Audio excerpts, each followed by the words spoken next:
Good morning, everyone. This is Ron. A little after 10 a.m., so we'll go ahead and get started. Uh,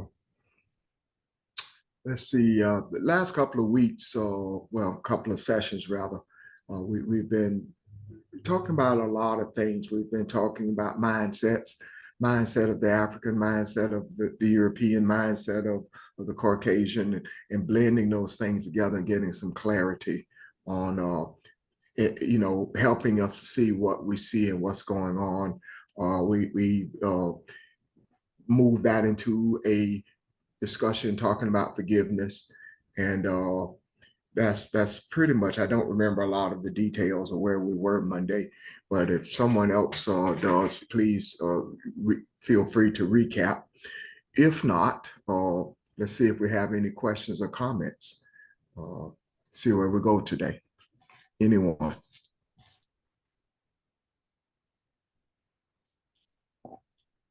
I have a question. Yes, ma'am. How you doing this morning?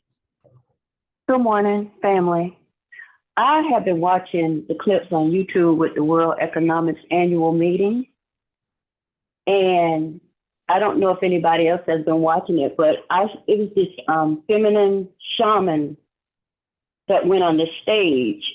But first she did a ritual, and then she went to several of the people on the panel, and she breathed into their faces, somewhere on their face or on the top of their heads or something. And I don't know if they're thinking that she blessed them, but I don't see that as a blessing. Well, it could be a blessing, but it's something that has taken place and they're not aware of.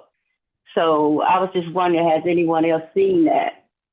Because I think she changed the energy that they were about to put out there to continue to take over mankind. But I do see that there's something different that's going to happen. That's my question. What do you mean? They didn't know what they were doing. They did. I don't think they knew what she was doing, the ritual that she was doing. That's what I'm talking about. Okay, but they did. This is one thing that we miss. The people who run this country, they know more about ritualistic spirituality than we do in terms of its existence, and they've been using it for years.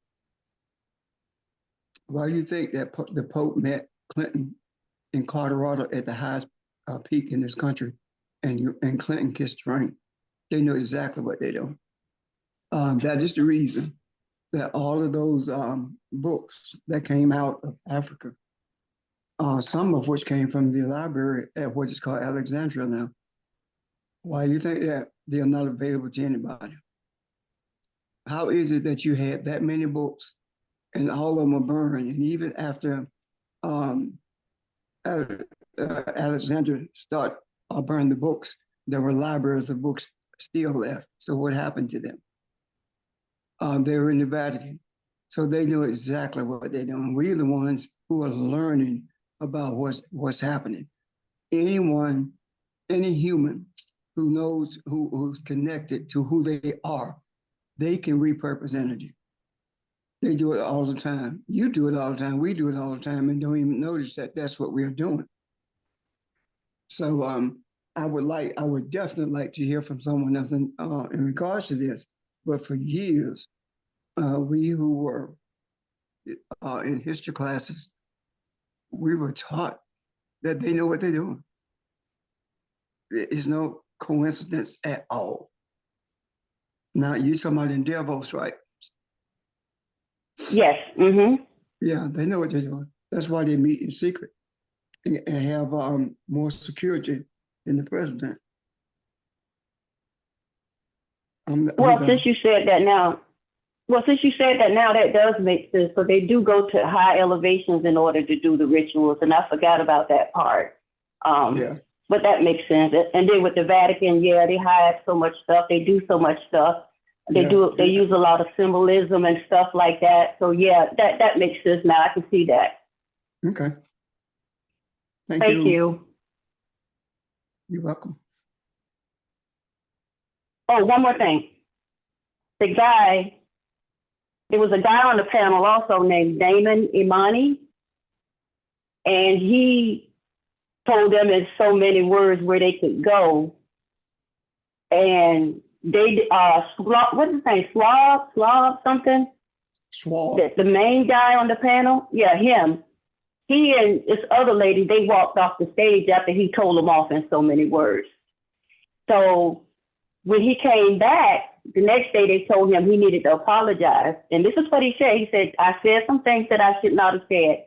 But when he went back on the stage, he had a black eye. And he said, I said some things that I should not have said. And he said, but I meant everything that I said. So we don't know where this guy is right now, but it just seems like a lot of stuff is being exposed now on what they're doing and how they're doing. So yeah, He's an I saw that outlier. as well. He's an outlier. You don't get in devils if they don't allow you to come there. He would not have been there just protesting. He's an outlier.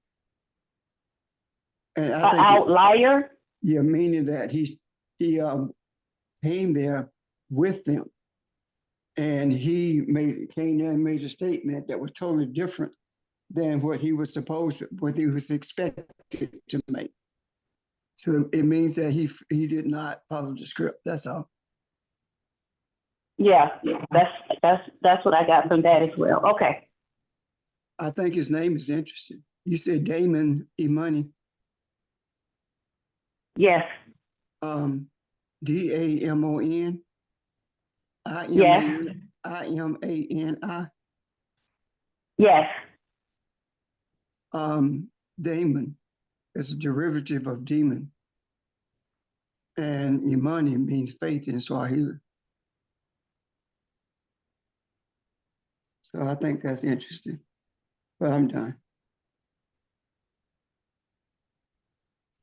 I guess I have a question from this as well. My question is, if you're purposing to do evil, what is the higher elevation? How does that help?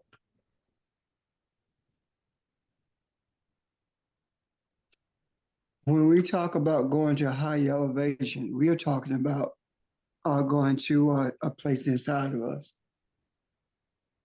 When what they did, they took from the actions of monks who go to high elevations, actually live in high elevations, most of them anyway.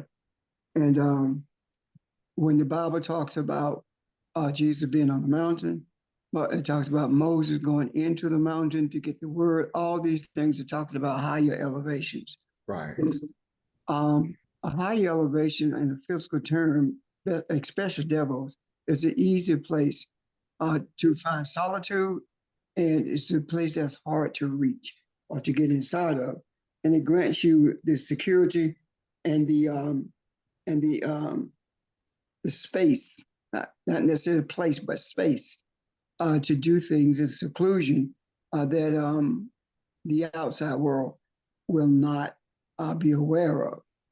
It's no different than you going into your room and no one coming to visit you because you have already stated you don't want anybody in, and you're in that room and you're meditating. You carry yourself to a higher place. But Europeans, when you talk about a higher place, they do it physically, and they believe that when they get into that higher place physically, then the energy is easier to control. That is why you have these spirals. I think what are those? On the churches, steeples, the steeples on the churches, especially in Europe, because it is a way of moving energy, of harnessing energy. And there is no doubt in my mind that whoever Evelyn is talking about, who went and blew in their talks, and when they blew in their faces, they knew what that person was doing. And they would never admit that externally. And you say, but what sense does it make with people who just greeted? That's how they got greeted. I mean, that's how they got their money, doing things like that. There is no there is no doubt that money is the what of this world?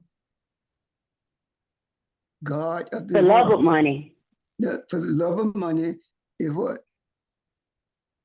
the root of all evil. The root of all evil, but money is the God of this world. Yeah. That they worship money. Worship means submission. They submit to the power of the money, or the power that the money brings them. So this is a ritualistic thing that takes place there, and it's not going to change until we change it. It's just that simple. There's no coincidence that you brought that up. There has been a lot of talk about what's happening in Davos. It's been a lot of talk about how they have switched to desiring Trump to win. It's who did Trump talk to on the video when he said, "Don't worry, I'm going to make sure that I'm going to take care of you with the taxes." He was talking to the same people at Davos, and those same people who were not even in the same room with him before. But that's who he was talking to. So again, they know what they do. I'm done. Thank you. Any other questions or comments? Well, it goes back to what we were talking about, the European mind, the difference between the European mindset and the Caucasian. So it makes a lot of sense. And both of them are there in control, the European mindset and the Caucasian. Caucasian has opportunity to have a European mindset or not to have a European mindset. And they have chosen to do that. By the way, Charles Schwab was one of Mark Sharona's biggest supporters.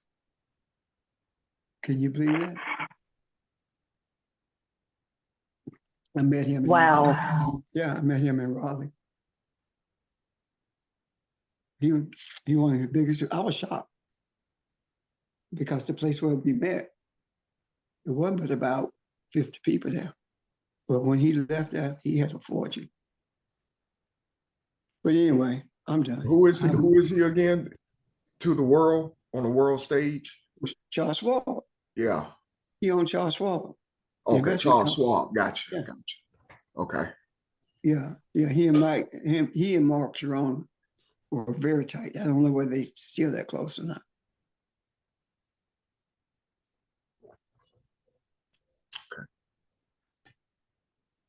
Yeah, good morning, Ron. Good morning, everyone. Good morning. This is George in Philly. I just wanted to comment, Pastor, I had the opportunity of meeting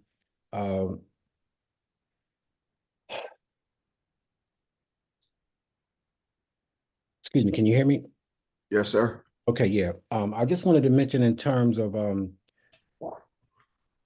meeting the pastor pastor, what's his name? Mark Sharona? I'm sorry. Yeah, Mark Sharona. Yeah, I had a chance to meet him in Philly, and there was a conversation, that we had, and he was basically coming to one of the large popular churches in Philadelphia, Mount Airy Church in God in Christ. And in my conversation with him, I inquired, in reference to, again, this is when I first, met the foundation. And, he mentioned, Pastor, that, he had knew you. And at the same time, again, in terms of just, speaking very highly of you, but more importantly, in terms of just the discernment of the spirit in reference to wealth. I know that he, was very involved, with one of those, major evangelistic ministries that used to, again, come on TV years ago. And that's when I was watching that. But to make a long story short, I think in terms of, discernment as far as greed, wealth, and power, I think that was all part of, what I felt that I experienced in the TV evangelistic show. I apologize, I can't think of the name of it, but anyway, all of the major ministers used to come on that show. TBN. Yeah, TBN. I'm sorry. Thanks, Pastor. And so again, it wasn't so much, again, getting caught up in the dogma of the preaching, but I just sensed that it was something that was pertaining to economics and power and money. But I'm relating that to in terms of when we talk about rituals and when we talked earlier about libation. Libation is a ritual, that pays respect to those who came before us. And I want to look at it in that sense that, you know, libation, was for a purpose in terms of us being able to spiritually connect with our ancestors. But do you think that because of the European mindset, that aspect of rituals became more in reference to the purpose of money or economics, and now that's what is being more or less manifested in the world today? I don't know if that resonates, but I just see the rituals in terms of what was meant for good, people now, using it for bad, if that's an analogy that I can share. So I just wanted to what your thoughts on that was in terms of how they may have tapped into, our history from a standpoint of its earliest beginnings and changed it for the purpose of changing the mindset, of the European mindset. I'm done. The Europeans have always used rituals that we were not aware of. For Mark Sharon poured out libations. He and some other folks went to the Bermuda Triangle, and they poured out libations and made apologies to the Africans who were drowned or who were just murdered in the during the transatlantic slave trade. And when they did the ritual, whatever they did, they poured the libations out. And after they poured the libations out, would you mute your phones, please? 186, thank you. 186, and number ended in 186. Would you mute your phone?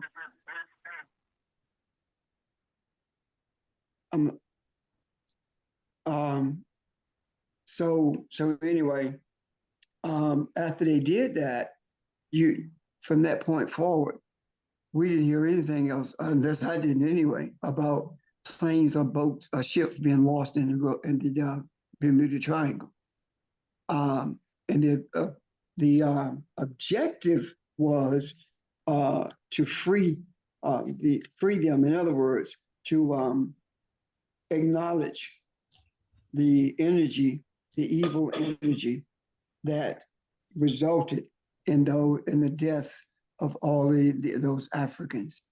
And so he is very familiar with rituals, very familiar with rituals, and he knows the power of those rituals. And if he does, others do also. And now that you bring that up, it makes sense the reason Charles Schwab would be so close to him, because him being familiar with those types of rituals, Charles Schwab would benefit from being in his presence and him dealing in ritualistic things. That's the best way I can tell him right now. Words are not coming to me like I would like them to. But anyway, I appreciate you bringing that up, because it is true that that we fall short when we think that Europeans are not aware of what they are doing, especially when they are involved in rituals. Now, keep in mind that you don't hear any of them talking about religion openly. And some of them, when they talk about it, they talk about Judaism, mostly Judaism. However, they don't talk, and Mark is Italian, but he did not talk about Catholicism. He only talked about charismatic ministry, the power of what God could do, and knowing that the Holy Spirit is always guiding you. Now, do I believe that he was talking about the Shekinah? No, I don't. I believe that he was talking about the spiritual energy that has been harnessed in this earth for the purpose of shaping the mindset of those who are greedy, those who are seeking power, and those who desire it at any cost. And I can go deeper into that if need be. Thank you. That help you, George? Yeah, no, definitely. Definitely. I really appreciate you sharing on that, because there's things that we definitely feel in our spirits. And, at one time, that was just part of what I saw um, in terms of certain evangelists or persons who were going to the major Black churches in Philadelphia and really just trying to, I don't want to say influence, but to have them engage, in that association. So I appreciate you sharing those thoughts. I'm done.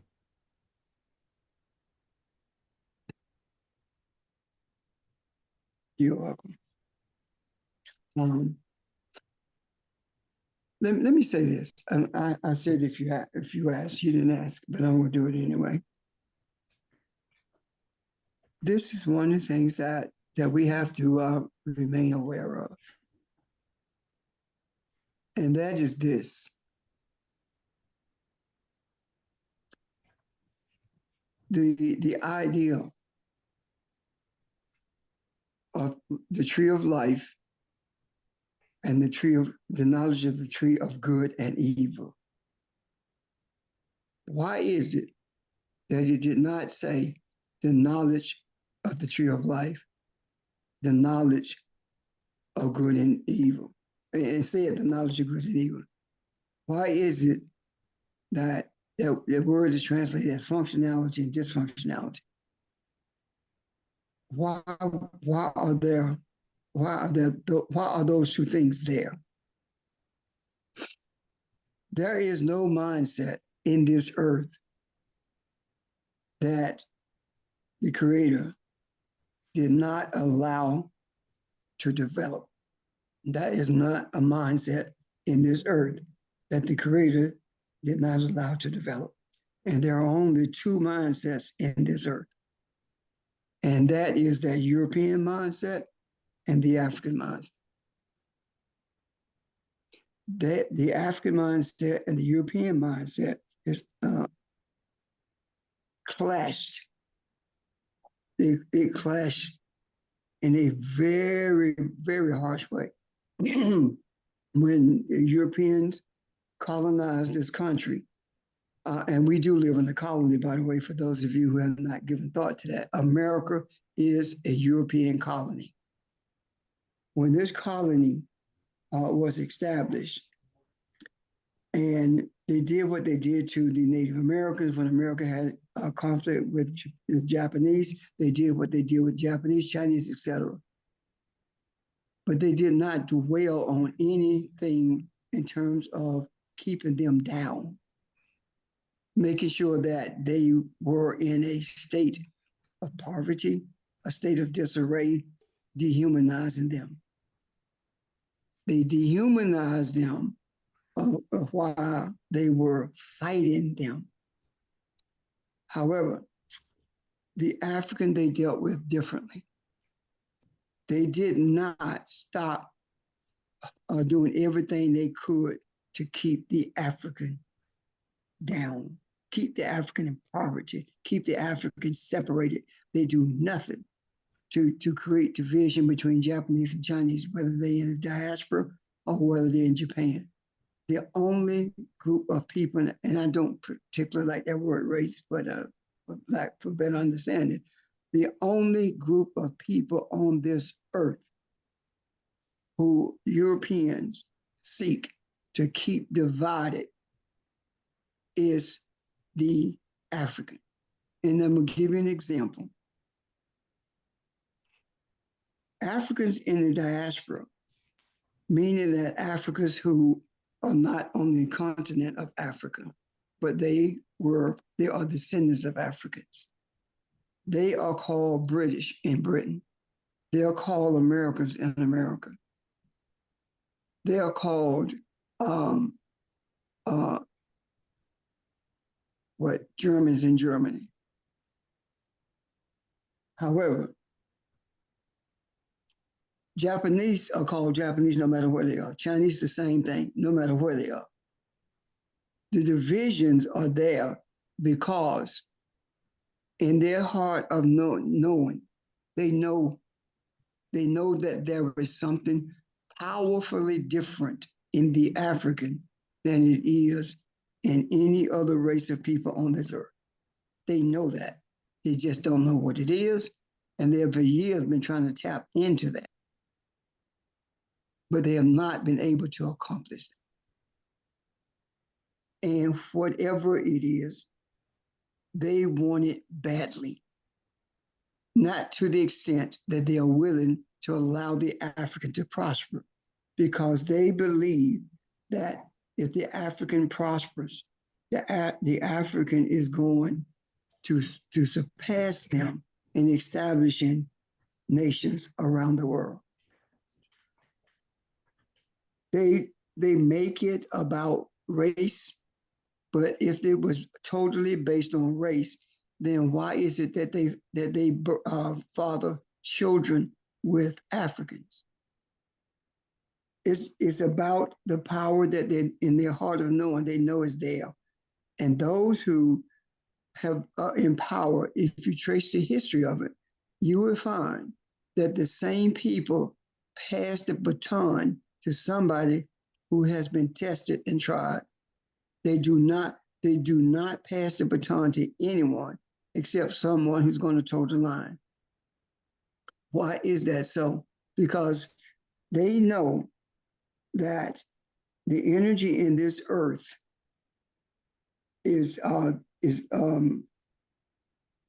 that man can control the energy in this earth and can create whatever he chooses to based on the energy in this earth. They know this.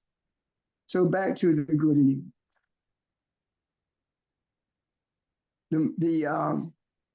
The way that I see that work, how it functions rather, within the confines of this earth, our Creator said, you are to,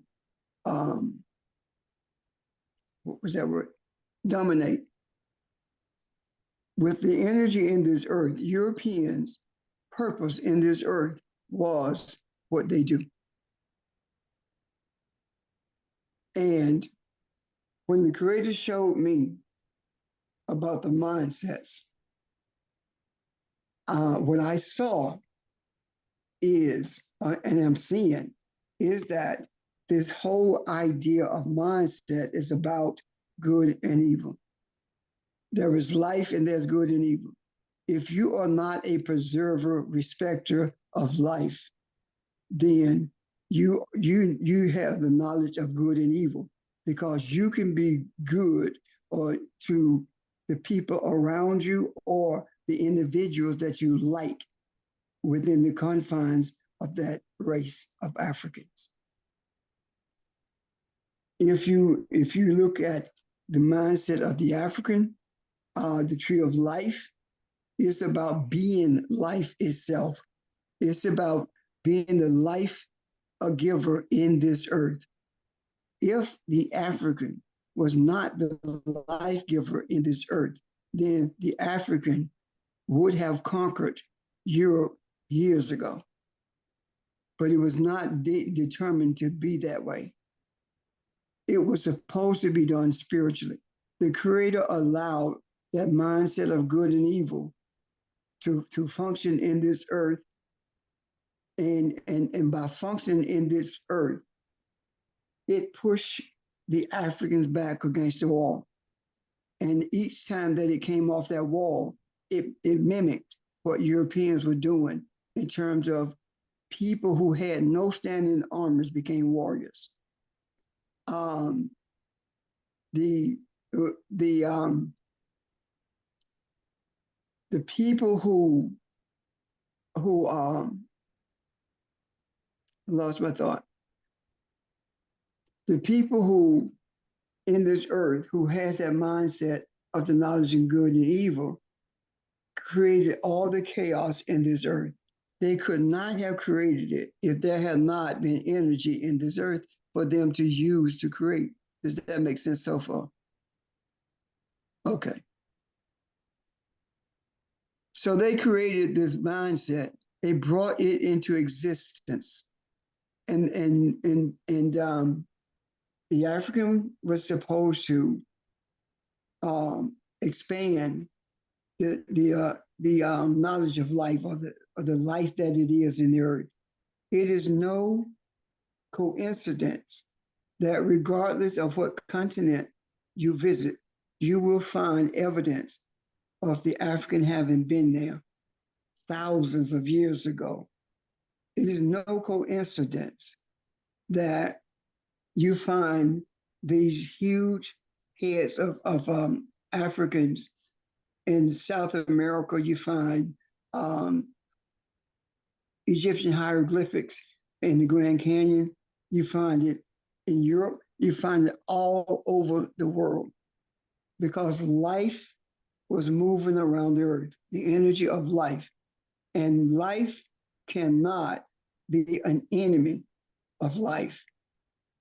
The knowledge of good and evil has no regard for life whatsoever. Only thing it wants is what it wants. Anything that's going to benefit it, anything that's going to elevate it. The other mindset of life is you venerate life and you want all life to reach, to grow, or to be enhanced to the extent that men know who they are. So when we talk about these different mindsets, what we are actually seeing is one is greedy and would do anything to get what it wants so it can have power over this earth. The other one is generous. And we call it naivete, being naive rather. We call it being, that is not what it is. It is recognizing that you are in this earth for the purpose of bringing balance. But at the same time, you are Elohim.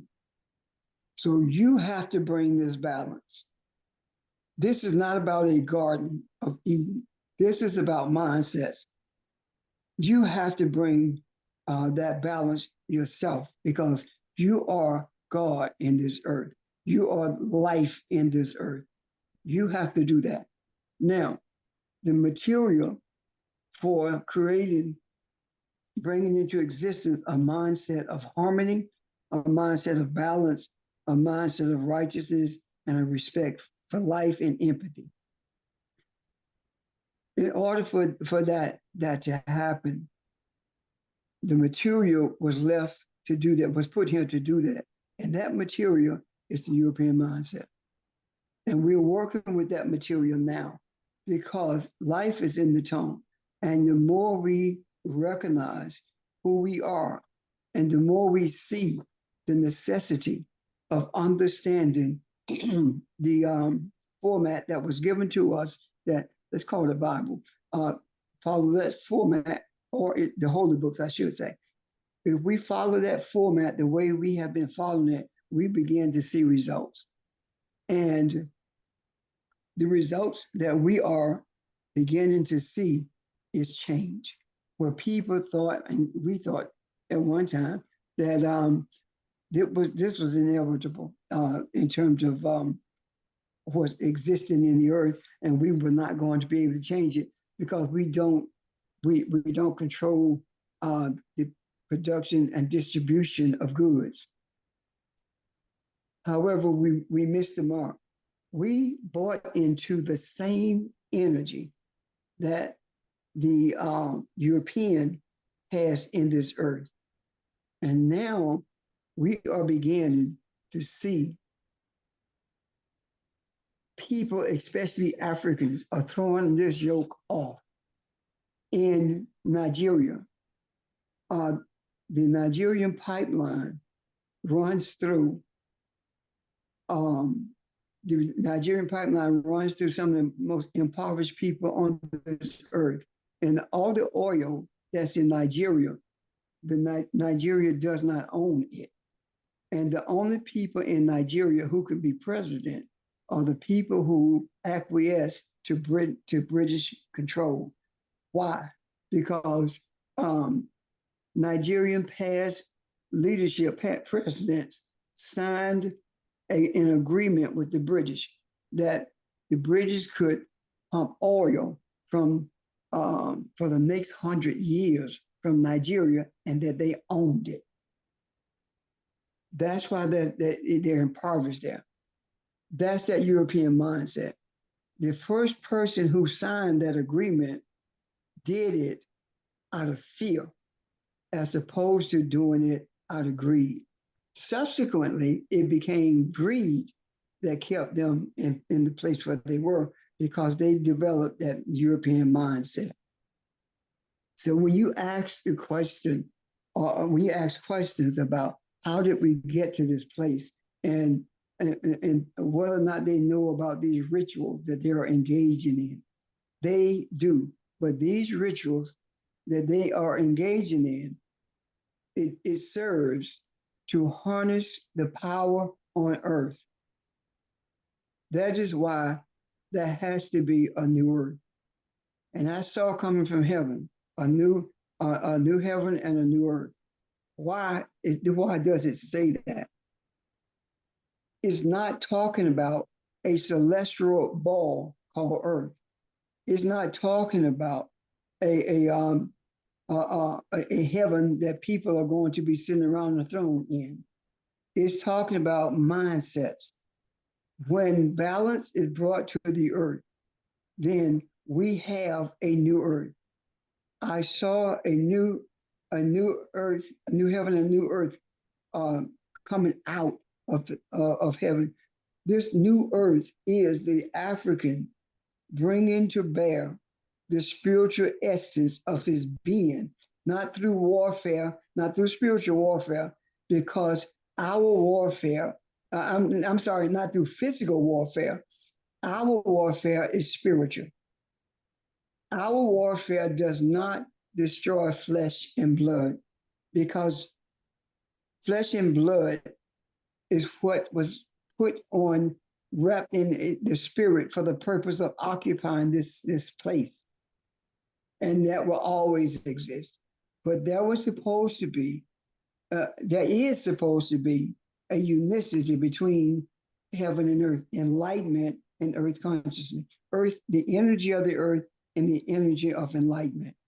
There is an interaction there. And Jesus' story about Jesus shows you that when we see not only the resurrection, but when we see the reappearance of a man who died on a cross, and the exiting of the man who died on the cross, and shedding or causing his whole body to turn to light, and becoming one with the light in the very sight of those around them.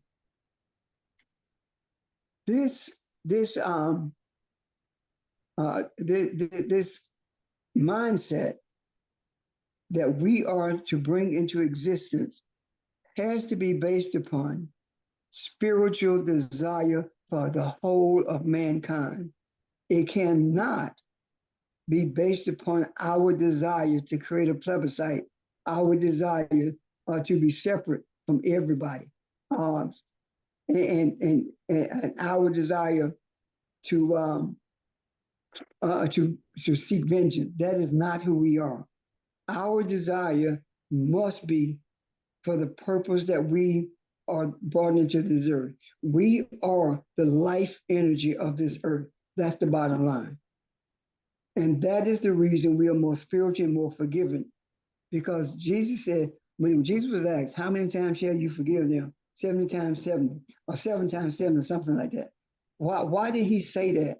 He's saying, as many times as it takes until they get it right, you must forgive them. When Jesus is talking, he is not talking to Romans. He is talking to African. And where did where did all that come from? All of that had its genesis in Egypt. That's a story for another day. So we are in this place of this space rather of finality, meaning that we are beginning to see with our eyes the results of what we have seen with our eye, and that is our desires. The thing that we see with our eye is a desire for harmony, a desire for peace, a desire for loving kindness, a desire for mercy. And by expressing that mercy and realizing that without forgiveness, we cannot be forgiven, meaning that the things that we have done that are contrary to the universe, whether it is thinking disparagingly about someone, or whether it's stealing something, or whether it's hiding something from someone to irritate them. All of these things, we will hold on to them if we don't forgive. What does it mean to hold on to them? It means that the energy of them will not be repurposed, because when we do something that is contrary to the energy of the universe or the desires of our creator, then we become one with, we have within us rather, negative energy that needs to be repurposed. And when we face the reality that we are life itself, and that European mindset is a mindset of the knowledge of good and evil. And now what we are seeing that there are Caucasians who are walking away from that mindset. Now, do they understand and match what they're doing? No, they don't. What they see is that a group of people, more specifically the African, has been brutalized and kept in a state of wanting for centuries. And now there must be a change. These are not abolitionists. These are mindsets that are changing. And when these mindsets begin to change, that's the balance that we begin to see. So when we look at mindsets changing, and we hear from the lips of Caucasians the terms that we are using and the desires of their heart, that means that we are seeing beginning to see with our eyes and hear with our ears the balance that we have been seeking in this earth. So this whole idea of European and African, that African must realize, whether it is in Tanzania or Trinidad, you are an African. You are just like no matter who Europeans are, they're Europeans. Now, the last thing I want to say about this is this: naming one African colony in this world. There are none. The only colonies in this world are colonies that were established by Europeans. Every one of them. And again, I reiterate, America is a British colony, or England's a colony of England. That's what America is. And it will not be anything other than that until the energy of righteousness, love, and kindness is the energy that permeates the entire land, which means that the essence of life will at that time be one with the Creator. I'm done. Thank you.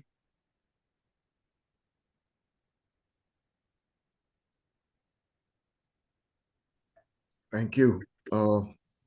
Any thoughts or questions, anyone? I have a question, maybe a comment, but anyway. Pastor mentioned that the Bible was kind of a guide for us. And then he then he changed it and he said all holy books, because there's a lot that even we have studied that's not in the Bible. So I'm glad he made that comment about any holy books.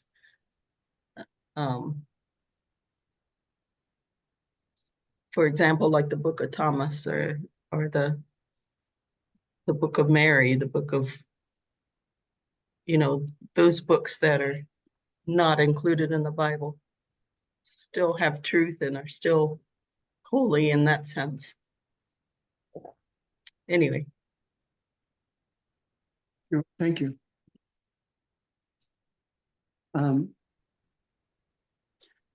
Keep in mind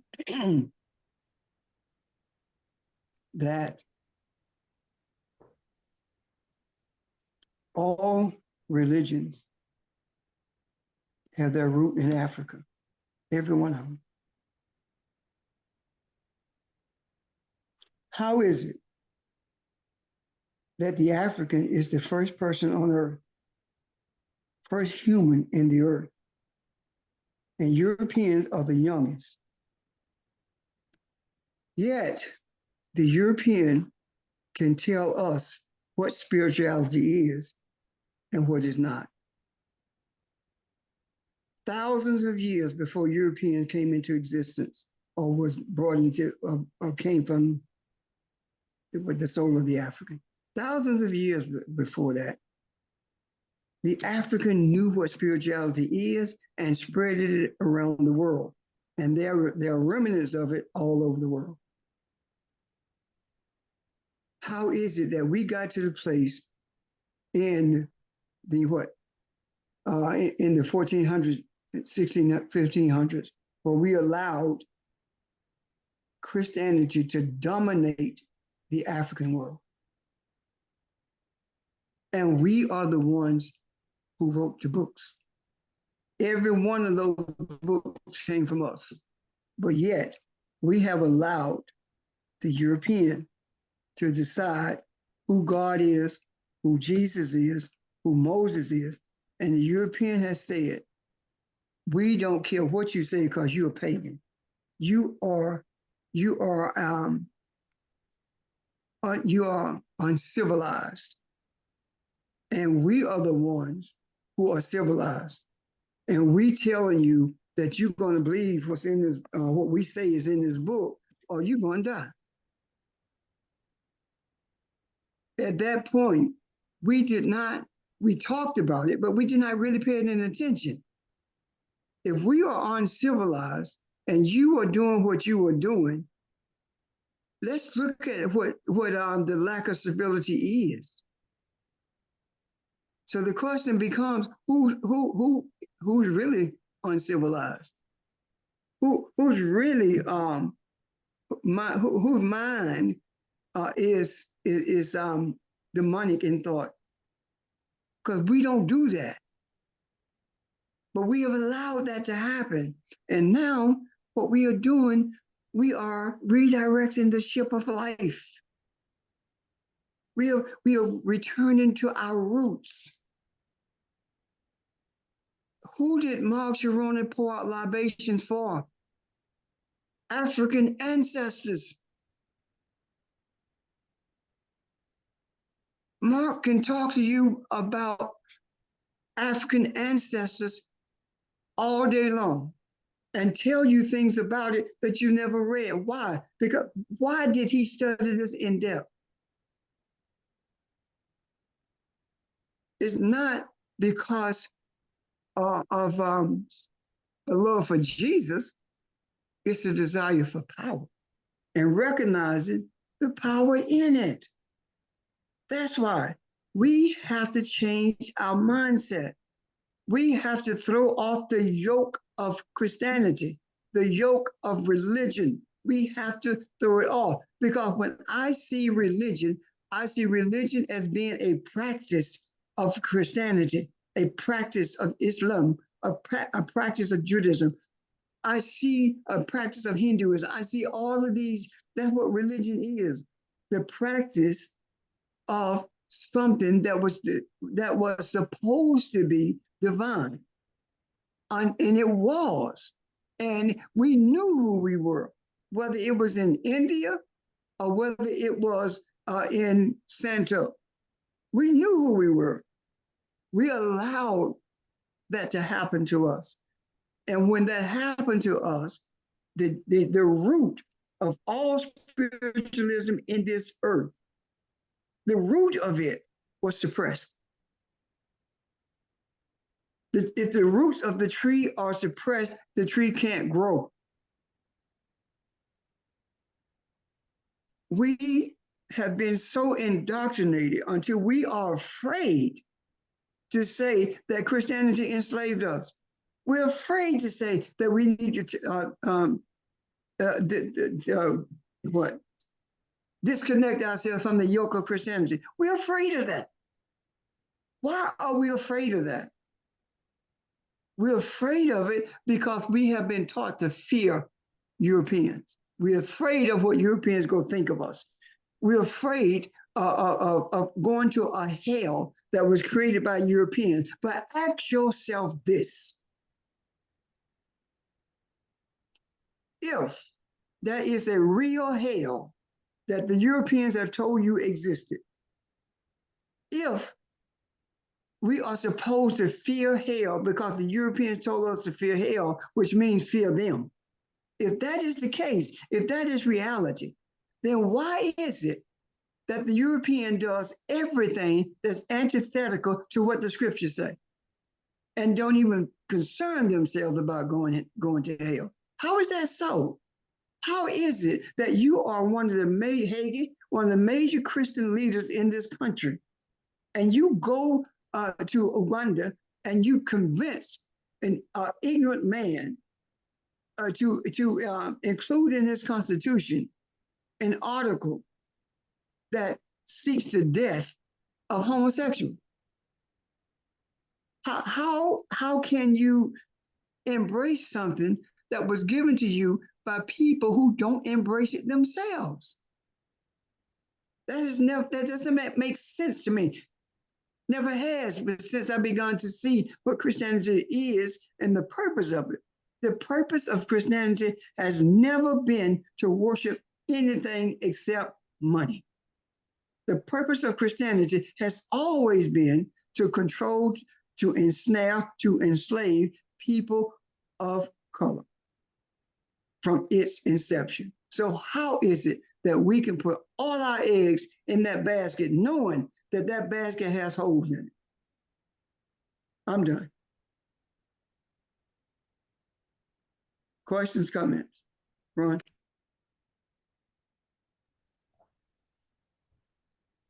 Audrey, you good with that? You okay? Any follow-up? Yeah, I'm good. Okay. I guess one of my thoughts, and I don't know if this is a question or not, that's something I'm pondering. We've had a similar conversation or conversations before in the past about this. The European is more enlightened with spiritual things than the average African, is what you're saying to me. I'll say energies, maybe not spiritual things, because you could not go in the average church that I'm aware of and talk about elevation, going to a mountaintop, whether or not you're talking about from a spiritual perspective or physical perspective. That is just an observation, I guess. Some of the things that you're saying, looking at powers and energies and what all these things mean and their knowledge of, and we seem to be, sort of shy about talking about things like that. I'm not going to give that much credit, Ron. It's not being shy, it's being afraid. When you're shy about doing something, you do it at times. But this is fear. being afraid to tell the truth about Christianity because we have been indoctrinated to the point where we know if we say something different than what we've been taught, we run the risk of going to hell. That was one of the things that I had to deal with when I first saw that what we are is not what we're supposed to be. And I'm talking about years ago.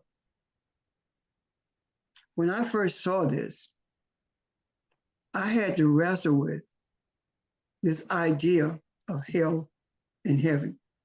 And then when I put all of it together, I began to see that the Europeans brought hell into existence from Dante's Inferno.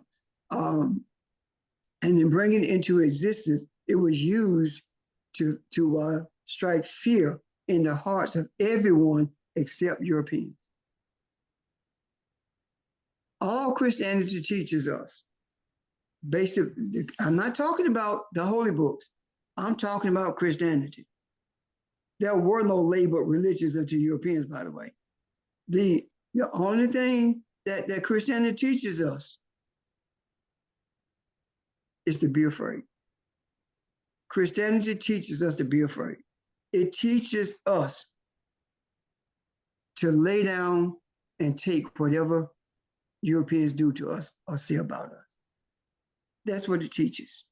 Because if you rebel, you're going to hell.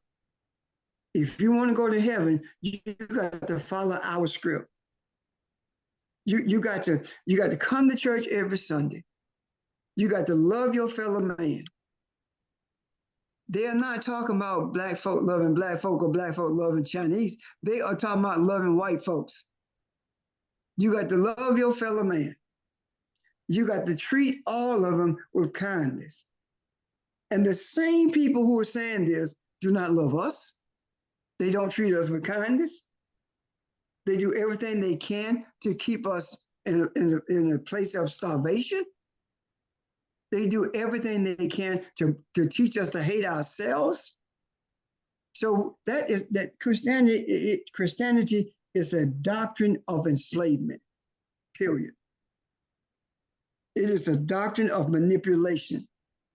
That's what it is. There is no such thing as you going to heaven and walking around heaven with Jesus and shaking his hand. That's not going to happen. There's no such thing as you sitting on Jesus' knee and talking to your grandma. That's not going to happen. That's not what it is. And they know this. If they felt that anything that they taught us was true, they would not be as evil as they are. You go to church on Sunday, you come back Sunday evening. Why y'all don't have evening services on Sunday? Then we start having. Why? The question would be, why is it that you can go to church on Sunday and on your way back to church in the evening, you stop and lynch somebody, and all y'all go to the church and worship God? How can that be? Why do I need an evening service when you use your church to perpetuate racism? There could never have been anywhere in this earth slavery like in this country if it were not for Christianity. And the biggest lie is that the men who did this were not Christians. That's a lie. They were Christians and Jews. That's who did this. They were Christians and Jews, and all of it was blessed by the Pope. All of it. So all I'm saying is this: what we have been subjected to beliefs that keep us keeps us in invisible shackles. And we must be free. And to be visibly free is to be outward, is to be verbal about who you are and be expressive of loving kindness without regard to who it is. It doesn't matter what has happened to us. What matters is what we're going to do about it. Because when we do something about what has happened to us, we change the mindset of the whole world. And that is creating in image and likeness. Had nothing to do with these bodies, everything to do with spirituality. And have you not noticed that the only time that you can talk about being African or being Black, can't even talk about being African. The only time that you can talk about being Black in America is February. That's the only time it's acceptable, in February. You can even say it from your pulpit in February. You can tell the truth in February. Think about it. Robert Smalls, ship captain,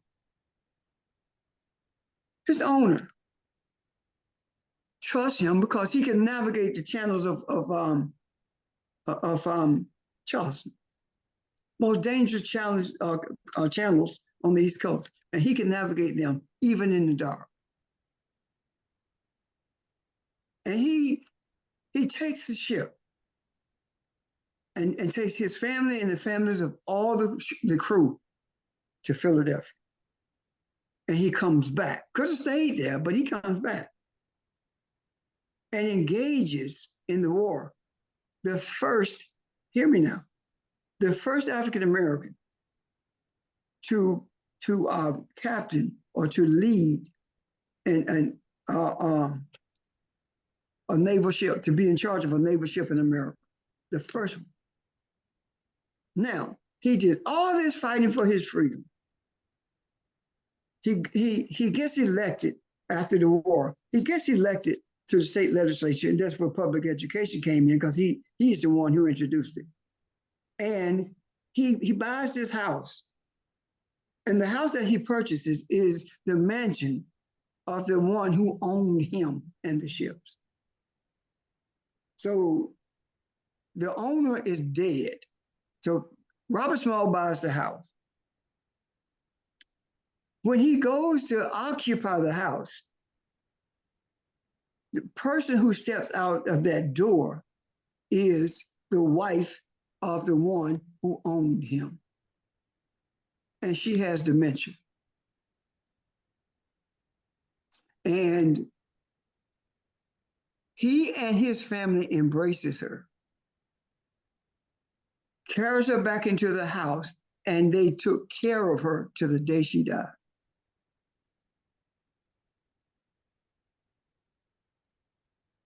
If they were so good to you, why would you escape? Why would you take that ship and join the Northern Army or Navy? Why would you do that? Think about that. Can you name me one European who would have done that if African stepped out that door, has dementia? Would they have kept that African? Knowing that that African had owned them. Can you name one? No. Why? Because that European mindset is the tree of the knowledge of good and evil, and it is dysfunctional. It is devoid of empathy. That is the hallmark of a European male, being devoid of empathy. Men don't cry. That BS came from Europe, emanating from the bowels of Socrates. I'm sorry, Plato. Emanating from the bowels of Plato. That's what we have to see. If we are going to be loving kindness, you have to see what the examples of what loving kindness look like, the examples of what forgiveness looks like. When we see these examples and embrace them, the question is, are we going to be like that to be loving kindness. Was Robert Small a Christian? Yes, he was. Yeah, he was a Christian with an African mind because of what was in his heart, what was in his soul. But I'm talking about the overarching purpose of Christianity. And right now, there are millions of people who's in bondage to their pastor, to their church. How can you talk about a home church and the scripture says nothing about it, period? Think about that, the amount of pain and agony that goes through someone who's sitting in a congregation and embarrassed because they don't have the money to pay X number of dollars for some rally. And if they do it, they have to make a choice between medicine, grocery, and utility. Think about that. This is what the Christian church has done to the heart of humanity. It has damaged everyone that it has touched. And it is incumbent upon us to correct that wrong. No, we don't destroy anyone. We save everyone. We don't destroy anyone. We save everyone.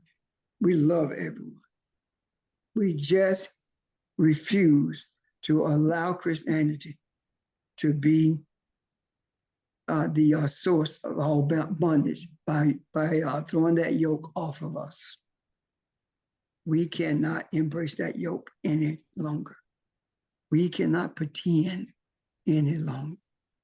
Either we are free for the purpose of freeing others, or we are not. We are the vanguard of freedom for mankind. We have to do this with loving kindness, repurposing energy.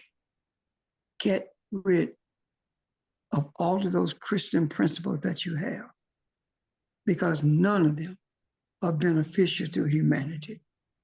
Thank you. Oh, not even forgiveness, because Christians don't know what forgiveness is. I'm done. Thank you.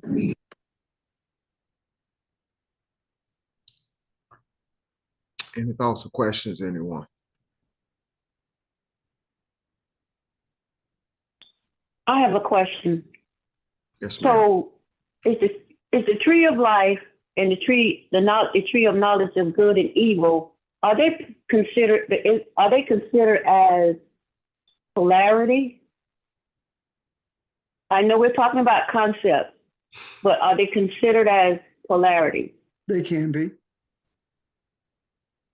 Because when you described the difference, that's what I saw. Okay. This is my thing. This is all of it.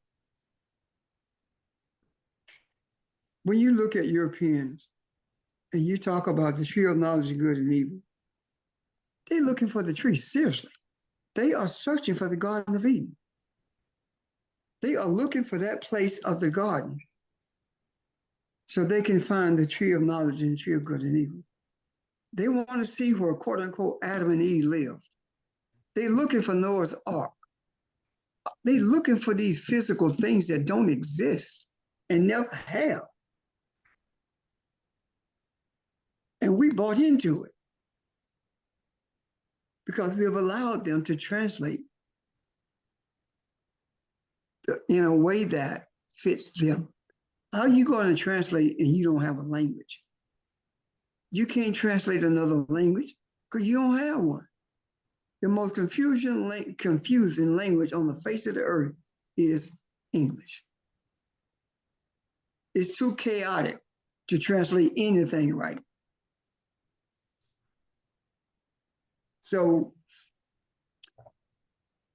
we must realize that the tree of knowledge and good and evil is talking about mindsets as opposed to a place in a garden where people existed. That's not it. If there ever was a Garden of Eden, it would be in Southeast Africa, where humanity came into existence.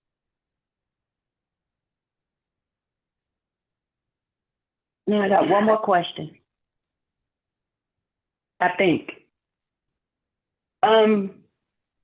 It wasn't necessary for the European concept to be here. And the reason why I asked that question is because I think about when Jesus told Judas, after we betrayed him, he told him to go do what he Do what you needed gotta to do. Yeah. Yeah. Is that the same concept for the European? Or just can you explain the difference, or is that the same concept that they need to do what they need to do in order for mankind to have balance? Can you explain that to me or help me with that, please? Yes. The European mindset is necessary. If it were not for the European mindset, then we could not be Elohim. It's impossible. Because in order to be Elohim, you have to create as Elohim created. Elohim created in its likeness and image. And we think that these bodies is the likeness and image. It is not. It's your mindset. That's the image and likeness. That I can't be angry with Europeans. The European mindset, I can't be angry about that. Because without that mindset, we could not dominate the earth. We could not be Elohim. Why? Because that mindset of good and evil, it would be the thing to dominate the earth forever. What did the word say? There was a flaming sword put at the gate, right? What is it talking about? If we don't do this now, if we don't block this, the knowledge of life, if we don't block that, then men would be evil forever. When they built the Tower of Babel, when they did all of these things on their own, what am I talking about? In the beginning, it was determined that there would be a separation between these mindsets, because one mindset was responsible for bringing balance into the earth. Look how many years it took of spirituality before there was this kind of chaos in the earth. You would have thought that we were so well grounded spiritually until we could see this coming a mile away and deal with it. The Creator didn't let that happen. The invasions took place. And we had to be inundated with the mindset of the European. In other words, we had to be Moses growing up in Pharaoh's house, so that when we return from the wilderness of fear with the boldness of life, we understood how Pharaoh thinks and how Pharaoh functions. So we had embraced Christianity to the extent that all of us were church folk. And we started young, and we became the people who were teachers and leadership in the churches. That's what happened to us, so that we will understand how to deal with it when we had to go back to this cramped space and free everyone else. I don't know what to say. That's another way of saying I don't speak well. It means that I don't understand enough about spirituality. I don't understand what all this stuff means. So how can I go tell someone what it means and they believe me? And the Creator says, don't worry about that. I got you. So when it talks about Aaron coming and go be the mouthpiece of Moses, think about this. Aaron coming go be the mouthpiece of Moses, because Moses doesn't understand this. So how can I talk to them about this? They're not going to believe me. Aaron, your brother's on his way to you. Aaron is going to speak for you. When Aaron is the priest. Now, here we go. You say Aaron wasn't the priest because it wasn't in the wilderness. Yes, he was, because in the mind of the creator, this is the priest. This is spirituality. This is the spiritual nature of Abraham that he's not, I'm sorry, of Moses that he's not aware of. This is the spiritual essence of his being. How do I know that? Tell me, what did Aaron say when they got to Pharaoh? Who was doing the talking? That's not rhetorical. Who was doing the talking? Moses was. Moses was. So that means that his spiritual essence, he became aware of it. He did not become aware of it on his way to Egypt. He became aware of it when he opened his mouth. Don't worry what you will say when you are standing in the midst of the judges. I will put the words in your mouth. Just open your mouth and speak. All of these things are messages to us. And every one of us who has sought to travel this journey have experienced all of that. Not knowing what to say, not being comfortable saying it.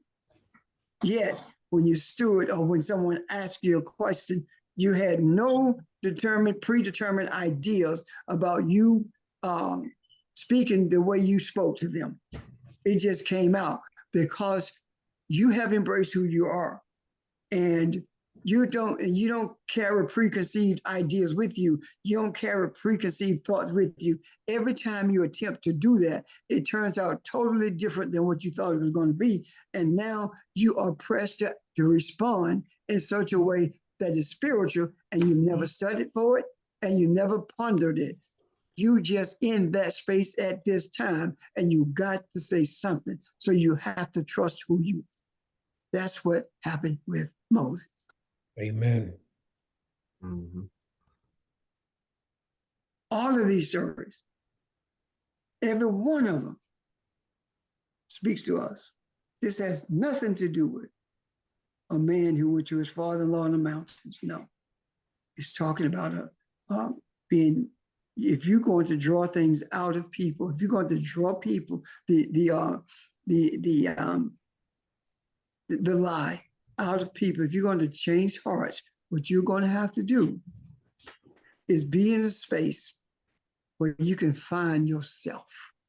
And that's what Moses did when he went to Midian. He found himself. And when the Creator recognized that he had found himself, there was a bush. When the Creator recognized that we are at a place where we knew enough of self in order for us to be exposed to some other things, we had a burning bush experience. Ours came by way of research. That book that you found, that one paragraph in a book that you read, that one word, that one sentence that you heard during the Teacher's Enclave. These were burning bush experiences. We call them aha moments. We had these burning bush experiences. And every one of us, after having that experience, went through the same steps that the scripture describes Moses as going through. And all of those are spiritual. They are not physical. There was never a Moses leading anybody out of Egypt in the way that we have been taught. I'm done. I hope that helps. Thank you. We good, Evelyn? Was that your question?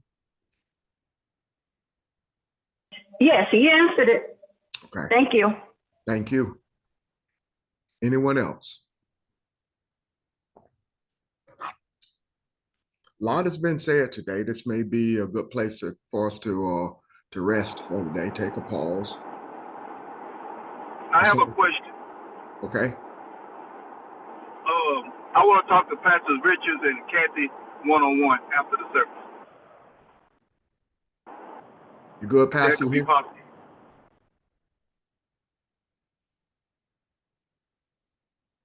You're on mute, Pastor, but someone wants to talk to you after the session. You and Kathy. Okay, Okay. Kathy? Yes, that will be fine. Okay, Very good. Thank you. Thank you. Anyone else? Okay. Good Okay. discussion. Lot said. Pastor, you was about to say something? no, I'm done. Okay. So we'll take a pause right here and pick this up tomorrow morning at 11 a.m. Thanks, everyone. I hope you gained a thought again. Appreciate your questions and your comments. And if you have a question that you did not ask, please send us a text. Okay, I'll save it for tomorrow. Thanks again. Enjoy the rest of Thank your you. day. And whoever that person was, please call us right now. Take care. Talk to you tomorrow. Thank you.